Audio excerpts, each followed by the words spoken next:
本人嘅議程前發言嘅主題係推進健康無煙澳門，加強法制與社區協作。隨住人口老化同埋慢性疾病嘅持續上升，健康澳門已經成為咗社會共同願景。吸煙引致嘅心血管及呼吸系統疾病不僅危害個人健康，亦為醫療體系帶嚟咗長期嘅負擔。自2012年預防及控制吸煙制度實施以嚟，澳門控煙政策不斷完善。到2018年修法，使娛樂場嘅吸煙區外全面禁煙，並禁止電子煙進口同埋銷售，標誌住澳門嘅控煙工作逐步走向制度化。近年政府表示正研究禁止持有電子煙，並宜於明年啟動立法，同時試點擴大禁煙範圍至學校及託兒所門前等人流密集嘅地段，以回應社會嘅期望。然而，今年違法吸煙嘅個案已經超過咗4000宗，顯示問題仍然普遍。加上社會環境嘅變化同埋另類煙嘅產品嘅出現，控煙工作正面臨新嘅挑戰。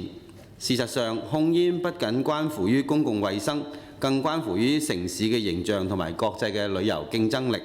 推進健康無煙澳門係實現宜居宜遊城市嘅重要一步。為此，本人提出以下建議：一、支持擴大禁煙區範圍，保障公眾嘅健康。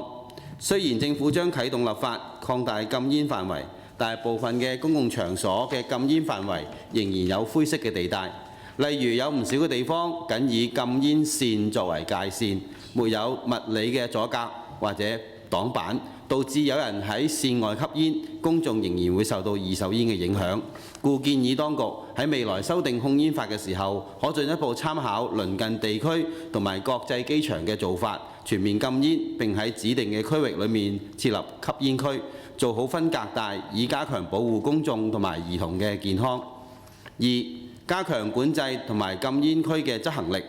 建議當局盡快開展加強管控電子煙嘅立法程序，並研究運用科學嘅手段，例如喺公共場所裏面嘅電子警示、智能監控支援取證等，強化禁煙區域嘅執行力。同時必須進一步管控俗稱火車頭嘅邊走邊吸嘅情況，以減少對公眾嘅負面影響。三、深化社區嘅協作，推動無煙文化深入民心。多年來，澳門嘅無煙文化逐步向前發展，而社區團體正是推動健康生活嘅中堅力量。建議持續透過社區諮詢站、校園教育同埋志願服務等唔同嘅形式，加強健康教育同埋戒煙嘅支援，推動公眾從日常生活中實踐無煙理念。亦可以考慮喺街市、公園同埋節慶活動等人流集中地